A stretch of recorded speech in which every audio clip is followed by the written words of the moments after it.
In the summer of 404 BC, the walls of Athens came down. Not to earthquake, not to fire, to flutes. Spartan soldiers played music as Athenian workers tore apart the long walls, the fortifications that had made Athens untouchable for 80 years. Crowds of Spartans and their allies watched, some of them weeping, not from grief, but from joy.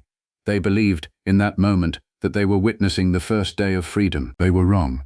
What they were actually watching was the end of the Greek world as anyone alive had ever known it.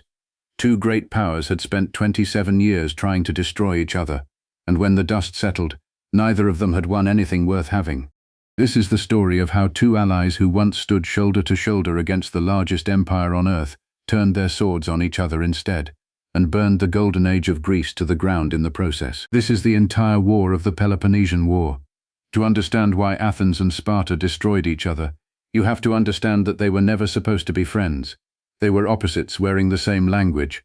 Athens was a democracy, loud, commercial, curious, obsessed with theater, philosophy, and the sea. Sparta was something closer to a military monastery, a rigid society built entirely around producing soldiers who did not run, did not question, and did not lose. Picture two neighbors on the same street. One runs a bustling marketplace, hosts parties, and argues politics on his porch until midnight. The other lives like a monk, wakes before dawn to train, and has trained his children to do the same since the day they were born. For decades, these two neighbors got along, not because they liked each other, but because a bigger threat kept them united. That threat was Persia. In the early 5th century BC, the Persian Empire, the largest the world had yet seen, invaded Greece not once but twice. And in those wars, Athens and Sparta fought as brothers. Spartan warriors held the pass at Thermopylae. Athenian ships smashed the Persian fleet at Salamis. Together, against impossible odds, they won. But victory changes people. And it changed these two cities in opposite directions. Sparta, having done its part, turned inward again, back to its rigid, isolated way of life.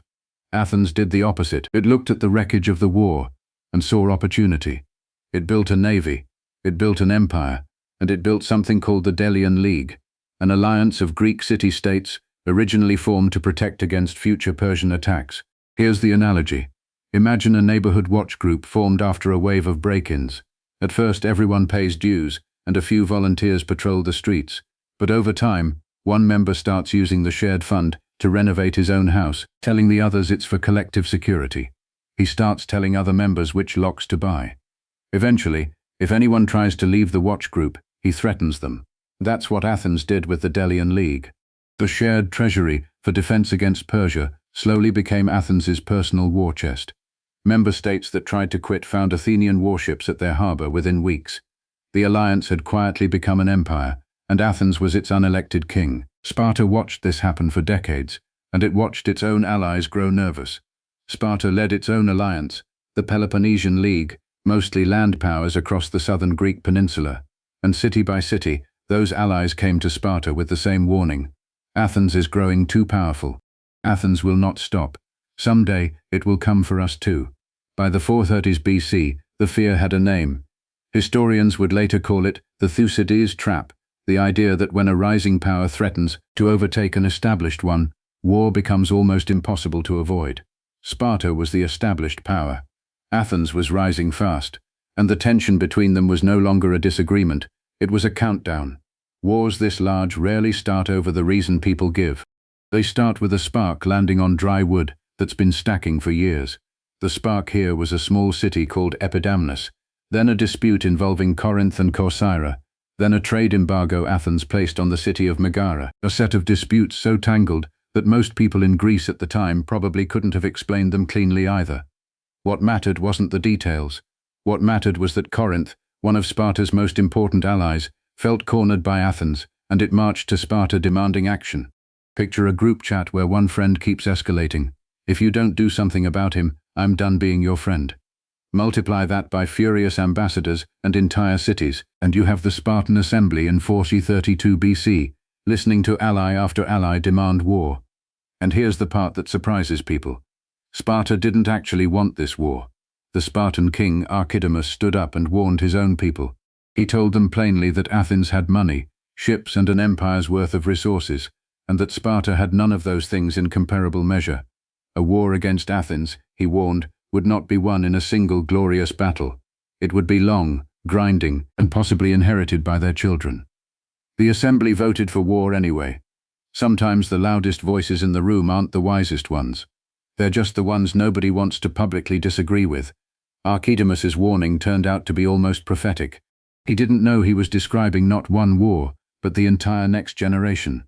The war that followed, now called the Peloponnesian War after that same reluctant king, ran from 431 to 421 BC, and it revealed something almost absurd. Athens and Sparta were both too strong to lose quickly, and both too different to actually fight each other directly. Sparta had the finest land army in Greece, so every summer, Spartan soldiers marched into Athenian farmland, burned crops, and waited for the Athenians to come out and fight like honorable Greeks were supposed to. Athens simply didn't show up. Instead, the Athenian leader Pericles executed one of the strangest and most controversial strategies in ancient warfare. He told the entire rural population of Attica to abandon their farms and move inside the city walls. Athens, connected to its port at Piraeus by the long walls, would become an island on land, untouchable by Spartan soldiers, fed and supplied entirely by sea, where Athenian ships ruled without challenge. Think of it like a boxer who refuses to trade punches with a heavier opponent and instead just leaves the ring, locks the door, and orders food delivery while the other guy swings at air outside. It was deeply unsatisfying to watch. It was also strategically brilliant. Except for one problem nobody could have planned for. Packing the entire population of Attica behind one set of walls turned Athens into a tinderbox for disease. In 430 BC, a devastating plague tore through the crowded city. Nobody agrees on exactly what disease it was. Typhus, smallpox, and typhoid have all been proposed, but the numbers were catastrophic. Somewhere between a quarter and a third of the population died, including, eventually, Pericles himself. Athens had built the perfect defense against Spartan spears and accidentally built a perfect trap for a microscopic enemy instead. The war ground on without him, and Athenian politics ground on with it, growing louder and more reckless. Into that vacuum stepped Cleon, Atana's son turned demagogue, a man who built his career not on strategy but on volume, promising the Athenian assembly easy victories and swift vengeance against anyone who suggested peace. For a while, remarkably, Cleon got lucky. In 425 BC, Athenian forces fortified a remote spot on the coast called Pylos, deep in Spartan territory, and accidentally trapped an elite force of Spartan soldiers on the tiny island of Sphacteria just offshore. This mattered enormously, because Spartan soldiers simply did not surrender. Death before capture wasn't a slogan for them, it was the entire culture. And yet, surrounded, starving, and outmaneuvered, over 100 Spartan hoplites did exactly that. They laid down their weapons and were marched off as prisoners. It's hard to overstate how much this shook Greece. Imagine the one team that has never, in living memory, forfeited a match, suddenly forfeiting, on camera, in front of everyone. Sparta's aura of invincibility, the psychological weapon it had relied on for a century, cracked open. Athens now held Spartan citizens hostage, and Sparta, humiliated, began quietly asking for peace. Cleon, riding a wave of popularity he never expected, refused to give it to them. The war dragged on. Athens suffered its own humiliation at Delium, where a Spartan allied force routed an Athenian army on land, a reminder that whatever Athens could do at sea, it was still outmatched on solid ground. Then, near the city of Amphipolis in 42 BC, the two men most responsible for keeping alive finally met on the same battlefield. Cleon of Athens and the brilliant, unconventional Spartan general Brasidas both died in the fighting. With the two loudest voices for war silenced within moments of each other, exhaustion finally did what diplomacy couldn't. In 4221 BC, Athens and Sparta signed the Peace of Nicias. 50 years of peace, they promised. It lasted about 6. Before Athens turned its ambitions toward Sicily, it paused to make an example of a small, unaligned island that had made the mistake of simply wanting to stay neutral. The island was Milos. It had no interest in Athens's empire, and no interest in Sparta's either. It just wanted to be left alone. Athens found that unacceptable. An Athenian delegation arrived and, according to the historian Thucydides, laid out the terms of the conversation with chilling honesty. They weren't interested in debating justice or fairness. As they reportedly put it, the strong do what they can, and the weak suffer what they must. Melos refused to submit anyway, hoping for a rescue that never came. Athens besieged the island, and when it fell, the outcome was brutal even by the standards of the time. The men of military age were executed, the women and children sold into slavery, and Athenian settlers moved in to take their place. It's worth sitting with that for a moment, because it tells you something the battles alone don't. This wasn't a city defending democracy against tyranny anymore. This was an empire, making sure every smaller neighbor understood exactly what happened to those who didn't fall in line. The same empire that, just 1 year later, would gamble everything it had built on a war fleet sailing towards Sicily. Peace treaties don't heal grudges, they just pause them. And in Athens, ambition was already looking for its next target, a target that had nothing to do with Sparta at all.